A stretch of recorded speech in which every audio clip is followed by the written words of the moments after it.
વિશ્વાસ છે મને મારી ઘર પાવાની મહાકાળી પર. આ તો શરૂઆત છે મારા વાલા. રાહ જો, આ મારા પત્તે રાજાની મહાકાળી આખા ગુજરાતમાં મારું નામ સાચવીને રાખશે. અને આ પાડવા વાળાને તો રૂવાટા આધાર નહીં થાય તો મારી ઘર પાવાની મહાકાળીનું નામ પૂંજવું ધિક્કાર, નામ પૂંજવું ધિક્કાર.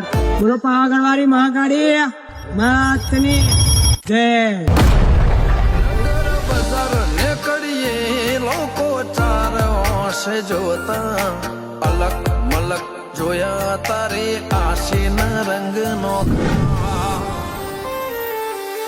મારા વહુડાના ડાગવાળાએ હજુ હશે મન તો ભણી રોતી વેળાએ તને હશે મારા વહુડાના ડાગવાળાએ પાલવ હજુ હશે મન રોતો ભાડી રોતી એ વેળા યાદ તને હશે.